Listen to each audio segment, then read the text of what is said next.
Okay, I came from a field business. I think I owe close to maybe 100,000. Always wanted to be an entrepreneur. That was what got me started. And then I said, okay, never mind. I have a field business and I'm in debt. Once I realized that I need to earn a lot of money to recover for the debt, right? Yeah.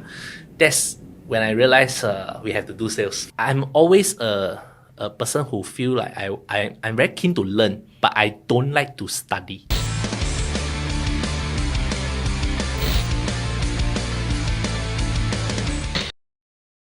Close to 20 years ago, I didn't choose real estate. Real estate chose me. Real estate chose you, right? Yes, the reason is because I went for, the insurance interview, right? Yeah. And because back then there's 4 O levels needed for insurance. Oh, okay. And for real estate, there's no such requirement for entry. Yeah. And that's the reason why real estate chose me. yeah. Real estate just need to hustle. Yes. A lot of people see as easy job. And that's where a lot of my clients, sellers or buyers, right? I say, okay, since you think it's easy, right? Why not you join me? And then they become my agents.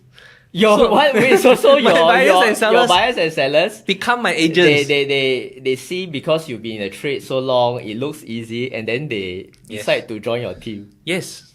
Because they think they can also do it. Make tons of money. Yes, because they see, they feel that, oh, it's so easy, right? Then that's where they say, okay, why not I join and, see how it goes, right? Okay. But when they join, then they realize, it's really a lot of effort. I think effort is for everything you do, not just real estate. So let's put effort one side. The knowledge you need to acquire over a period of time because nobody can remember so many things, right? Yeah. So it's definitely time is a factor. You need to have experience on the ground, how to present. Because with knowledge doesn't mean you're good at presenting. And even if you're good at presenting, doesn't mean the person must be convinced, right? Yeah. There's a lot of, maybe I would say energy or maybe your click, between the clients and you. And there's a lot of, I would say dealing with people. It's really like you're in a people business, right? So it's something that we are always sharpening, not just the knowledge, but the skill set itself. And, with the skill set doesn't mean I can speak well, because I flung my O levels, but I got only 3 O levels, which is why I cannot be insurance agent, Yeah. So it's the same thing. People say, wow, you speak so well. No, I don't speak well. In fact, I don't think I'm a good speaker. And some things I don't even know how to pronounce. Okay, like if you go show flat, some of the very atas brand, right? Very difficult to pronounce. So I said, no, I don't speak well. Or the egg ang mo brand. Yeah, so to me, I feel is sometimes, right, it's really about continuous learning where, having a chance to sit down here and have a deep conversation, having a chance to work with people who are investors, allow us to learn, allow us to, grow as we go along. And that's where we pick up different skill set, and I think ultimately we are progressing So I'm always a person who feel like I'm very keen to learn, but I don't like to study. I just wanted to get out of the debt, and then at that point in time, it's also where I feel I struggled because it was like a new family startup. Okay. So I got married at the age of 21, and that's young. I got to know my wife at McDonald's East Coast. Really, McDonald's East Coast? Yes. So we were working there during our secondary 2.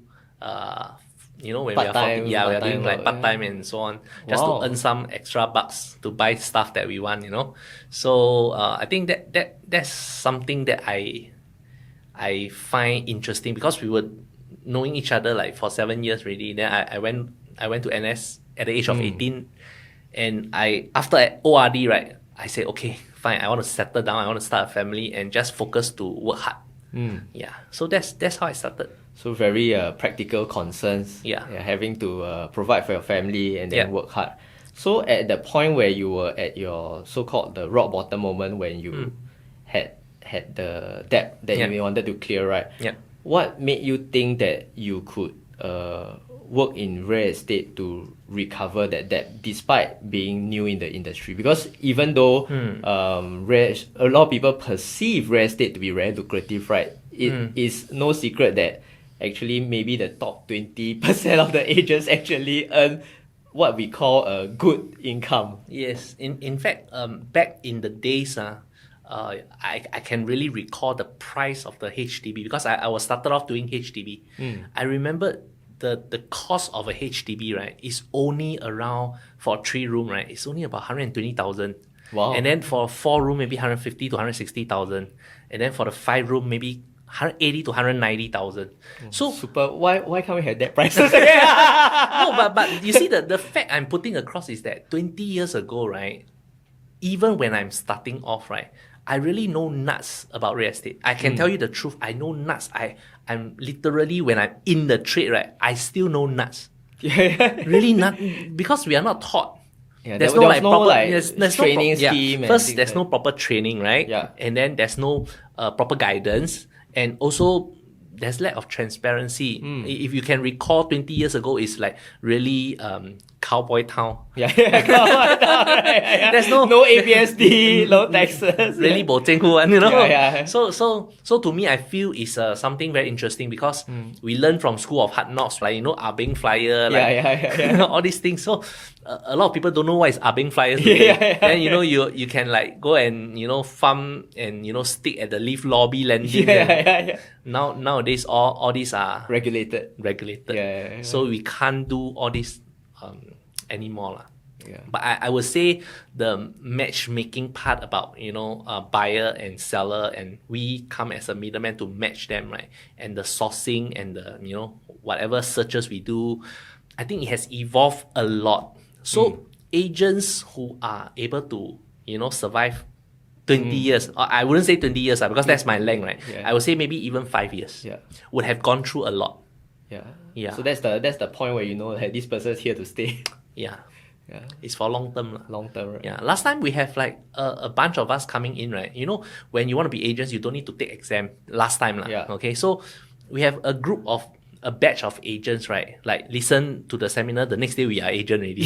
That's fast. So you're literally zero knowledge, right? But you're agent, you know. And that's the scary part. That's the scary part. That's the scary part where there's a lot of bad rap comes about. That's why the reputation for agents back then, right, versus now is very different. Let me quote you an example, right? Like 20 years ago, right, nobody has aspiration to be a real estate agent. Usually, 20 years ago, I look at my surrounding peers, right, they're all like uncle, auntie, you know, like if they lost a job in between finding a job, they become agent, then, you know, they hope they try to and they just want to get a job, or a name card that show people that, oh, I'm not jobless, okay, I'm real estate agent, okay, slightly better from jobless. Those were the times, and I remember very clearly, right, they have name cards printed back and front, different business, different trade. And some are even like, you know, they are just doing part-time here and there. They can also print their name card. So it's like really cowboy town. Wow. That's like everyone will say, I'm the king of the Lowish town. Last time you can claim to be king and queen or something, right? Or you're specialist, you know, I'm king of Bedok, king of what. You can claim anything you want. Wow. So in your time seeing like the evolution of the trade, why do you think with like technology and apps and portals, the top agents still survive in this trade? And what makes them resilient? I think one of the key to being resilient, right, is really staying competitive and ahead of times. Meaning to say, like, you know, last time is really who has more money to throw at advertisement, right? Classified ads, which I think nowadays don't have. You basically print flyers, you basically advertise on the classified ads, right? You are the king. Like, you don't even need to take notes of who come and view your property. It's literally you want you offer now. Otherwise the property will be gone. Those were the days, right? And you know, it has changed so much that now we have to like follow up. We have to like take down who's the person who viewed, then have an inventory. You know, you keep stock and all these things, and you know it evolved so much from I think the first change was from BlackBerry. BlackBerry! Where we have listing, you know, BlackBerry. We have BlackBerry, we have listing, then evolve to maybe a website. Then maybe subsequent to internet Social popular. Media, Not yet. Not We yet, got not yet. Porter. We got Porter first before social media. Right. Yeah, then after you have internet searches, the Porter become popular. Then the Porter say, hey, why not we include some video? Then video start to get popular. Then after that, social media comes in. So it evolves so much, and now a real estate agent, recently our DPM mentioned that Prime Minister needs to be a real estate agent because they need to educate the real estate things and so on. But it's true, because you see nowadays to be a real estate agent is really not easy. You not only need to know your stuff well, the legality, the timeline, the planning, and how to do the searches. You also need to do podcasts like that. You also need to be in front of camera doing your video and showing a house, or be creative and be a content creator. It's no longer like the time, just flyer and advertisement will do the job. So you'll perish if you only have that long. Right. So those who failed to, renew their knowledge and keep up with the changes, right, in the market, right, definitely out of the market. Then was that initial major setback of going into debt from a failed venture when you were young give you lessons that you still draw from now? Although it was a very stressful experience of yours. I believe yes, because when we were so young, we just as aggressive as any 20s who is wanting to venture into something, right? So excited without looking front, back, the corner. Just make sure that you're growing, and which is, I believe, in another words, is like everybody want to get rich quick, which is what I feel that the lesson being learned, right, is that we have to really keep track of our progress. Because a lot of time when we don't keep track of progress, right, we keep thinking, hey, how come we are failing? But actually we are not failing. It's just a progress that we have some, ups and downs before we reach a point where we say, okay, I've learned this lesson. Now time to be better and move forward. So a lot of people see failure as failure, but it only fails, like, you only fail when you give up. So, like, I can tell you upfront that, I know nuts about real estate when I joined, right? The same logic, I know nuts, I go and ask people. And, the co-broke is kind enough to teach me, you close a deal, you need to, like, if you offer, you need to have offer to purchase. You close a deal, you need to have option. I don't know this. Can you believe an agent going out there representing a client, not knowing what is an option to purchase? That is how crazy it is. It was, right? It's crazy. It's crazy. Yeah, and now we have gone to another extreme whereby the knowledge required is so extreme that people feel is very overwhelming. It is. Especially where a lot of, like, I have some friends, they try to get a license and they try to get into the trade, right? Yeah. And then when they get a license, they realize it's not what they thought it would be. You see, I would like to share this with a lot of your viewers. Like, basically, right, what is interesting, right, throughout my journey as when I, start to do team building, right, a lot of public will see real estate as very easy to do. Like, wow, $1 million. Correct. No, last time don't have $1 million. It's very tough even for $500,000. No, but the fact is that a lot of people see as easy job. And that's where a lot of my clients, sellers or buyers, right, I say, okay, since you think it's easy, right, why not you join me? And then they become my agents. So your buyers and sellers become my agents. They see, because you've been in a trade so long, it looks easy, and then they decide to join your team. Yes, because they think they can also do it. Make tons of money. Yes, because they see, they feel that, it's so easy, right? Then that's where they say, okay, why not I join and see how it goes, right? But when they join, then they realize, it's really a lot of effort. I think effort is for everything you do, not just real estate. So let's put effort one side. The knowledge you need to acquire over a period of time, because nobody can remember so many things, right? So it's definitely time is a factor. You need to have experience on the ground, how to present. Because with knowledge doesn't mean you're good at presenting. And even if you're good at presenting, doesn't mean the person must be convinced, right? There's a lot of, like, maybe I would say energy, or maybe your click, between the clients and you. And there's a lot of I would say dealing with people. It's really like you're in a people business, right? So it's something that we are always sharpening, not just the knowledge, but the skill set itself. And with the skill set doesn't mean I can speak well, because I flunked my O levels, but I got only 3 O levels, which is why I cannot be insurance agent. Yeah. So it's the same thing. People say, wow, you speak so well. No, I don't speak well. In fact, I don't think I'm a good speaker. And some things I don't even know how to pronounce.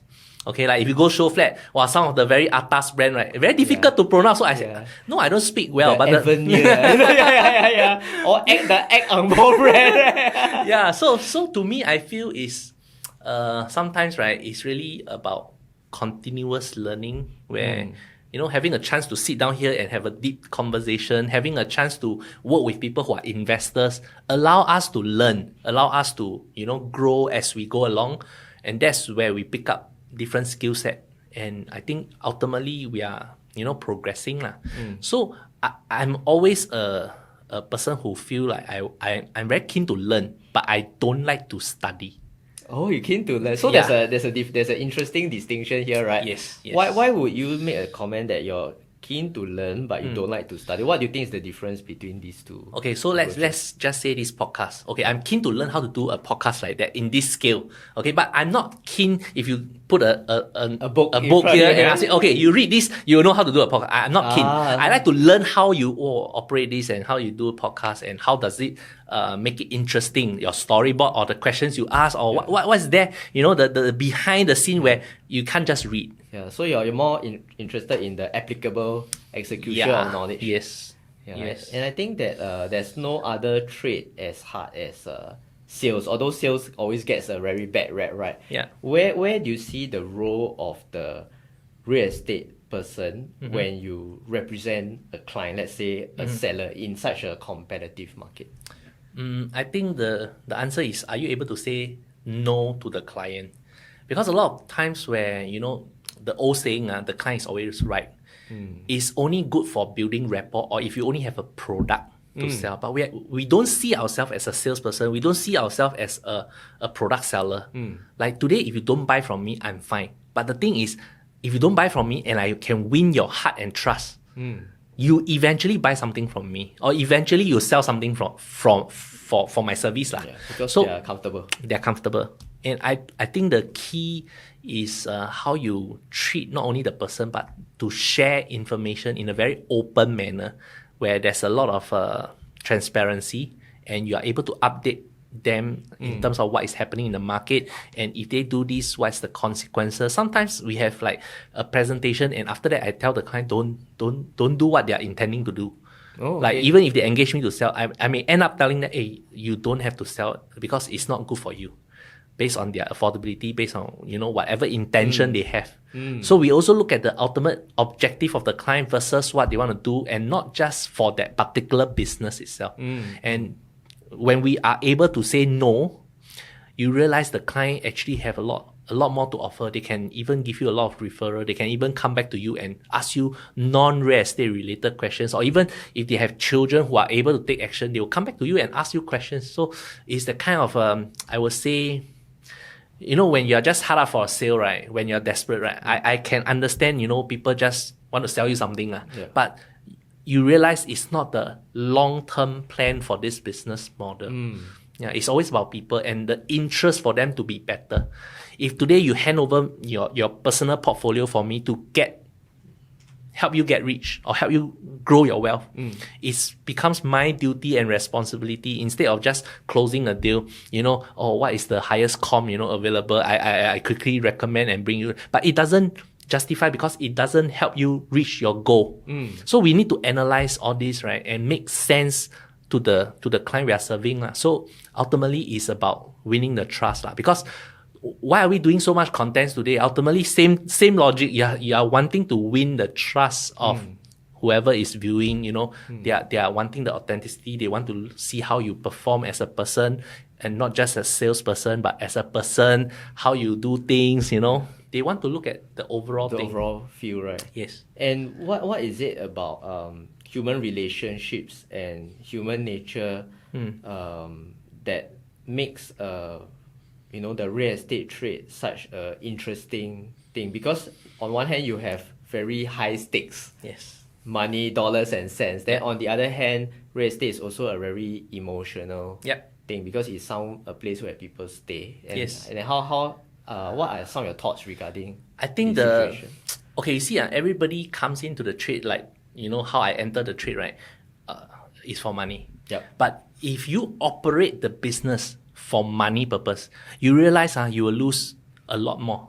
Meaning to say, you lose your friendship, you lose your peers, or maybe even your clients. I would say that. But if you have the objective right, meaning to say, I'm here to help the person who entrusts what they have, meaning to say their hard-earned money.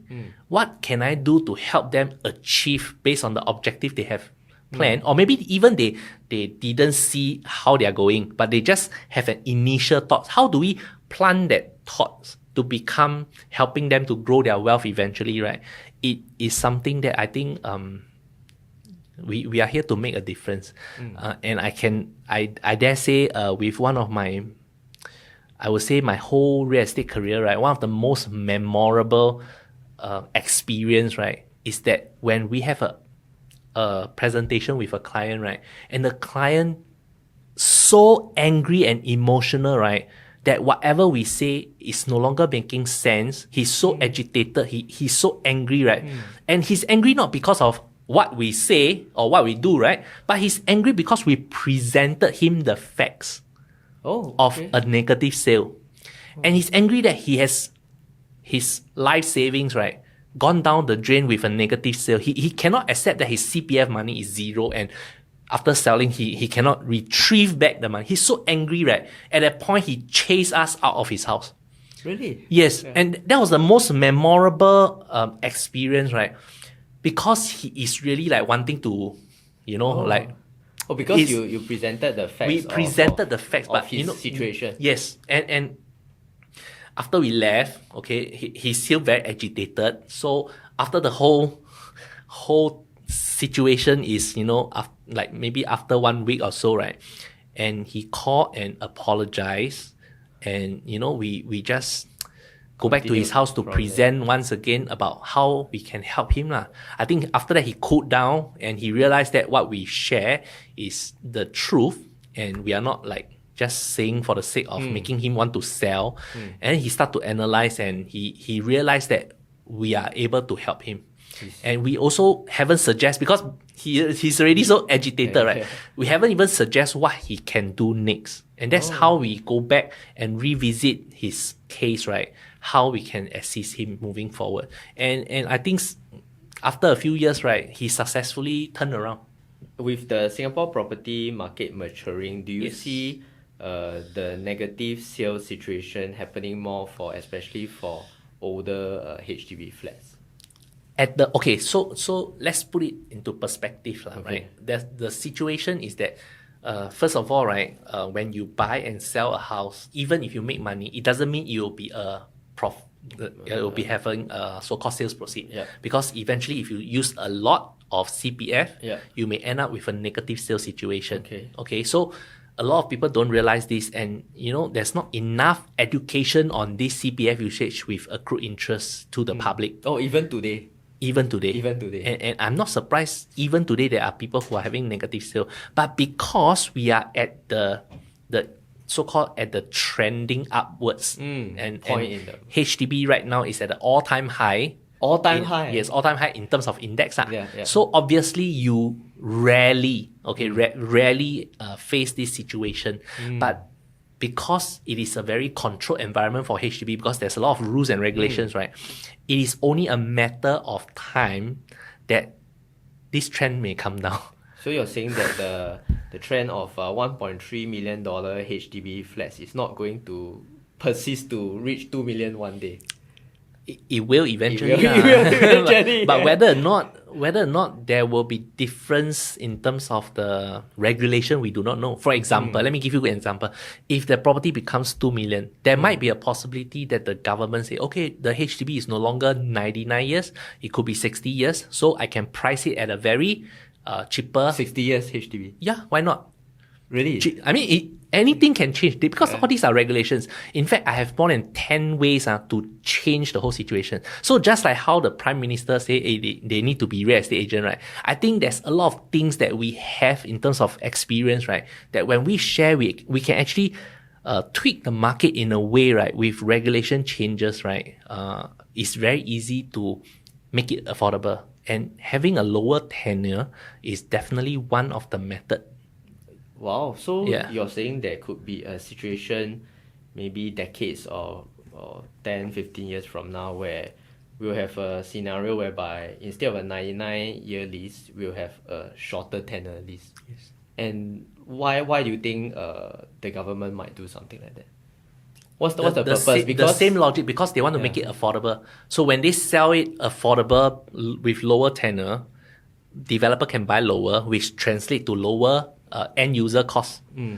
So that's the whole logic, but it is definitely possible. Then what about like public outreach? Do you think the need for more affordable housing in a land scarce country like Singapore will be prioritized over like public sentiment of the complaints of like, oh, it used to be 99, why am I being offered only 60-year lease now? I think ultimately it's about affordability. If you realize the situation of the current market, right, there's a lot of people who only wants affordability, and they are not like the older generation, right, where they want to like have a legacy or live or save for tomorrow kind. They are like living YOLO kind of lifestyle, right? They just want it affordable, and I don't need to be a multi-millionaire. I just want to, have a stable life and then live my life. That's it, So you're saying that over time people will accept the 60-year lease thing?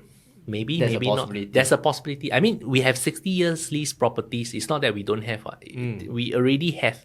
It's just that whether it will be more. That's the question. Yeah, that's the question. Because we already have 60 years lease.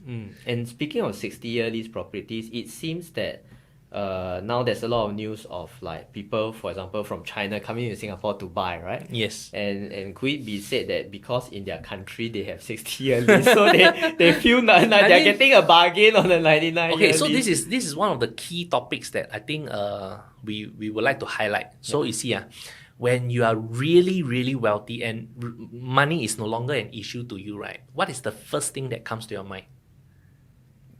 Safety. Correct. So safety is definitely one of concern. Now, I can quote you many other countries, right, that is a lot cheaper than Singapore. A lot. Massively cheaper. Massively cheaper. Like you want buy one property in Singapore, they can buy 5. I mean, we can quote a lot of such countries, but the fact is, why aren't people just looking at cheap? And people are looking at a holistic approach in terms of choosing a country where they want to stay for long-term or maybe legacy planning, like not just, I would say, taxation, definitely one of them, the lifestyle, the hospital, whether there's medical care, the schools, the safety, whether the kind of living standard, the cleanliness of the country, whether it's there's riots or anything like that. All these are many areas of factors that people consider when you are so well-to-do, right? It becomes not just a property cheap or not cheap that decide where you want to stay. And that's the reason why they are willing to pay up to 60%. ABSD. And yes, exactly what you have just highlighted, right? A lot of people say 60% ABSD. Where got people want to? But the surprising thing is that yes, people are still willing to pay if cash is not a concern to them, because the priority is different. So I just want to highlight that we cannot use our personal mindset as a layman, right, to determine or prejudge what the wealthy will do. So speaking of the wealthy, right? Nowadays in Singapore, especially on the internet, there's this whole contention about inequality, and that the foreigners coming in to buy our property or driving up the price of whether it's private or HDB, right? Yes. People are unhappy, but then you have this paradox whereby when people are selling their property, they want the selling price to be high, right? Yes. How do we reach some sort of like middle ground whereby we can live at peace with ourselves and yet not go out of control? Okay, so my personal belief is that we have to be grateful. Grateful. Yes, we have to be grateful in the first place, to be contented with what we have, and of course we can always want Compare, more. We can always want more. But if you compare, that's like a thief of joy. Okay, so you take away your joy because you compare with someone that's more well-to-do than you. But the fact of the matter is that who doesn't want to grow, right? Yeah. If we don't want to grow, means we are still staying in the cave. What? We don't even need a house. What? We just stay in the cave, what? Right? Yeah. So obviously we are not cavemen anymore. We are growing, and at different pace of what a person can handle, you will want to grow. Now let's put it this way: why do you think that a Singapore citizen needs to pay a 20% ABSD on his own country? Yeah, like why? So the fact here is this. It doesn't mean that a foreigner don't come in to buy, means Singaporean won't buy and increase the price, which is why the speculation rulings comes in, right? To deter people from even our locals from correct. Because people are always wanting to grow. Just like if today I can buy 10, right? I will buy 10 properties. What's stopping me? Oh, ABSD. Right? So ABSD is stopping me from buying 10. Otherwise, maybe I would buy 10, 20. Nobody knows, right? But there's never a stop to this unless you are telling me that mankind don't want growth, which is not possible. Yeah, which is not possible. So ultimately, it's really not just foreigners. I mean, even as a local, you will also want to buy and become a landlord yourself, right? Eventually, your money is not a concern. Yeah. So to me, I feel it's about growth. And everybody is at different stage. So to me, I also highlight to a lot of people, right, that it doesn't matter how much the person is doing or how much the person is accumulating his wealth. What matters most is yourself. So when people start to freak out about like, we are going to unaffordability, it's more of actually people are paying for lifestyle choices. Okay, so I would like to quote this example for you, right? You see, you talk about let's say last year's maybe 300 over transactions of $1 million HDB, and it's across many different estates. It's not just one like Pinnacle or one off in Kim Tian or one off in Toa Payoh or Bishan. No, it's not. It's like 13 to 14 estates all over Singapore, even Tampines, even Punggol, cross $1 million.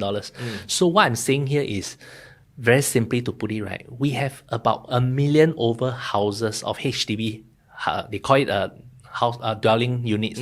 So you have 1 million housing dwelling units, but the issue is that there's only 300 to 400 transactions above 1 million. It's really like... Yeah, it's a very small select percentage. It's a very small percentage. But the question is why it happens. It goes back to the one. It's not because it's a need. Yeah. So it's all about like willing buyer, willing seller. Yeah. And that's simple, and people shouldn't get obsessed that they will not be able to afford I mean, it's definitely a talking point. Yeah. See? Now, I want to put your perspective to something called downgrading of lifestyle. So let's say I bought a property 20 years ago and it's a good class bungalow. Okay, and this good class bungalow, right, back then may cost 20 years ago may cost me $8 million. Today, this same good class bungalow gives me 20-30 million. Okay, let's say Yeah. I take the 30 million sales proceed. I bought 8 million, right? And after 20 over years, basically I'm just fully redeemed already. Yeah. So this 30 million comes in hard cash. I want you to imagine this. I'm at the retirement age. Yes. I just want to buy a EA or EM at Bishan. You don't want to maintain a I don't want to maintain a white garden and tsunami. What makes you think I can't pay a 1 over million HDB when I downgrade from this? You get what I'm saying, right? So basically, it's just everybody's at different stages, life stages, where we have to accept that there are people like that, which then leads me back to the talking point of the previous few months ago's regulation where they highlighted this downgraded, that means a private property owner who sold their place, right, have to have a wait out period of 15 months before they can buy a 4-room or smaller if they are below if they are below that's 50. quite a recent ruling, right? Yes. So this is something that is a temporary measures as highlighted by the government. So the government has put in place so that people cannot flood the... Yeah, because they want the 3 to 4 room or maybe 4 room and below, right, to stay affordable. And if you really belong to the category of GCB downgrading, you want to buy EA, EM, they don't care lah. But they don't care lah. But it's just that they don't want to upset the 3 to 4 bedder where there's really like what I'm sharing, the shelter over the head where there's a need and not a want. Not a want. Yeah. So would you say that in the real psychological game of property in Singapore is to clearly understand your needs from your wants as well as the potential upside? Yeah, and it's just a mindset barrier lah. Some people, they always make the most there's several mistakes that we can quote lah, but one of the most common mistake is that they buy where they want to stay. Okay. But that location that they want to stay may not necessarily be a good location for growth. So based on demand and supply, we will normally do a stats like if there's a property put up for sale, how fast will this property be sold in the market? Then you will know the demand for that area. And obviously, you as a layman going in to buy just because you like the area, it doesn't mean there are people who want the area. It only means you want the area. Yeah. So possibly, let me give you another good example is that you are buying something in the market that there are 100 sellers, but you're the only buyer. But the fact is that there's no demand. And just because you like the place you buy, right? But later on, you realize, how come when I want to sell, how come when I want to sell, I'm one of the 100 who is selling and nobody wants my house? Then you feel very upset that, is it my house really that bad? No, it's not. It's just that when you buy also, you never check the demand and supply, right? Yeah, you just buy because you like the place. So a lot of times, right, we can avoid this potential mistake by knowing the demand and supply in that area. I think we are pretty spoon-fed by the government. Okay. Yeah, in other words, we are in such a safe environment, right, that everything's by the regulations already in place, right, to potentially protect you from yourself, from bubble, from macro, like subprime crisis or the financial crisis or any kind of crisis, right? You can see that after the Lehman Brothers collapse, right? Even many banks collapse today, right? Nobody gives a damn. Who cares what banks collapse? Yeah. You get what I'm saying? It's like the macro thing doesn't really affect Singapore anymore because of so many regulations in place. Tons of it. In fact, if we really go and count it, right, it's definitely double digit. It's more than maybe 12 or 13 regulations in place. So it's because of all this, right, that we are so spoon-fed that the environment for growth is supposed to be stable, slow, and sustainable. And it's no longer speculative. It's not like the old days where you just buy today and sell tomorrow. Yes. And it's not that we don't meet those clients who suffer. Sometimes we meet those clients who suffer back then, right? Like 1997 or they over-leverage. Yes, they over-leverage and they still cannot get over it. They are still living in the past. No, they are still living in the past. And the reason why I say that is because they keep saying that market will crash. But the fact is that so they are hoping for another crash because they went through they suffered. They suffered in 97. But we have to remind this group of people, right, that back then there's no regulation, which is why resulted in another crash, a major crash. No, that's correct. Okay, there's the difference between a correction and a crash. A correction means right now, for example, HDB is at an all-time high. Yes. It may correct anytime. Because it is normal to correct, okay? But it is not a crash. And what those so-called, those people who experienced the 1997 or the 06, 07, right? They are thinking like that kind of problem. That kind of like, today I'm selling 1 million, the next morning I'm selling 500,000. It will not happen because it's so well regulated. Yes. There are checks and balance in place because actually if there's such a big crash, then we are all screwed. I mean, we have to maintain as a financial hub, right? And it is why? Okay, so I always post these questions now. Which day did you not see a real estate article in the Business Time or Straits Time? No, none. Every day you have. Yeah, why is that so? Because the market is still developing. No, because we have no resources. Oh yeah. we have literally that's other the basic fundamental, right? Yeah. Yeah, it's like we don't have anything else to talk about. It's not like we can talk about oil. We can talk. We have nothing to talk about. That's the main talking point. Yeah, and that puts the property market in check. So. It is what it is. It is what it is. It is so checked already. Yeah. And the best advice you could give anyone starting is just to get a start. Just get started. If you can. Yes. Yeah. So, CJ, what are some of the current misconceptions about being a property agent? Misconception. Everybody wants to get rich quick. Right, but it's long and painful, right? Yeah. No, they very little patience to really learn. The trade and all. I think the fact is that because of the media exposure and all, right, a lot of people feel that I come in, become real estate agent, is the next moment I'll be a millionaire. Obviously, there are some lucky ones. Okay, I'm not saying it's impossible, but what I'm saying is that there must be hard work. It's like a given. You cannot do without hard work elements. Yeah. Then there are some who are luckier and close deal faster than anyone else, which is normal. But there is always time for you to accumulate that amount of knowledge. And because it's ever changing, and like the beginning of our conversation where we talk about it's a people skill, it's not only knowledge in real estate, it's not only legality. There are so many things.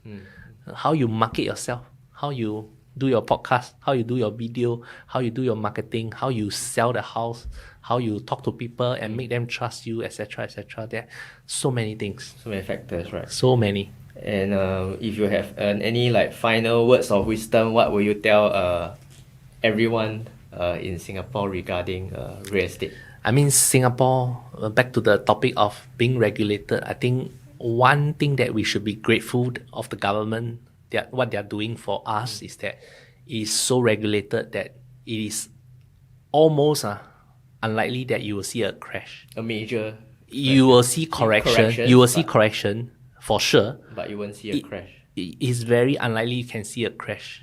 And I just find that because it is so safe in terms of being regulated, if you're not taking advantage of why foreigners are coming into Singapore, if they can see it and you don't, right, you must be something that you're missing out.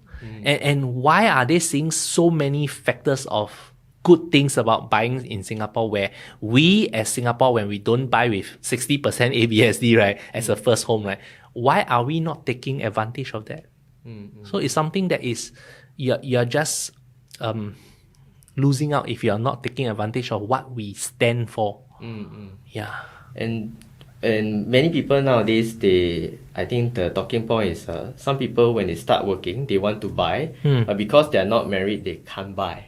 So they are praying that one day the regulation will change, that single people can buy BTO. Do you think that will ever change? Or I mean, single people can buy BTO, then they can't protect the nucleus that they wanted to have, right? Which is still the cornerstone of our society. And correct, which is what the government also encourage people to start a family, That's why they want to give them priority, right? So when you go for balloting, they also have extra, I don't know how they calculate, but they have extra chance of getting the BTO because of that particular nucleus, right?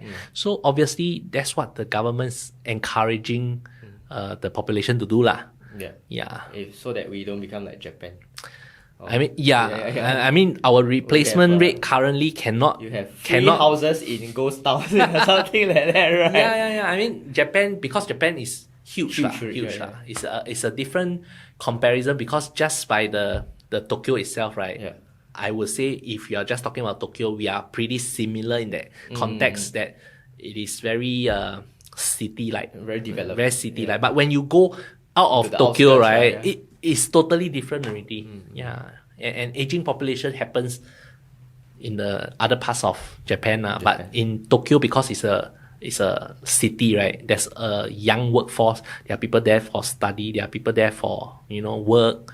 And all this young workforce coming in, right, makes that the population growth there strong. And because they are working class, they can afford rental, and that's what makes Tokyo still striving.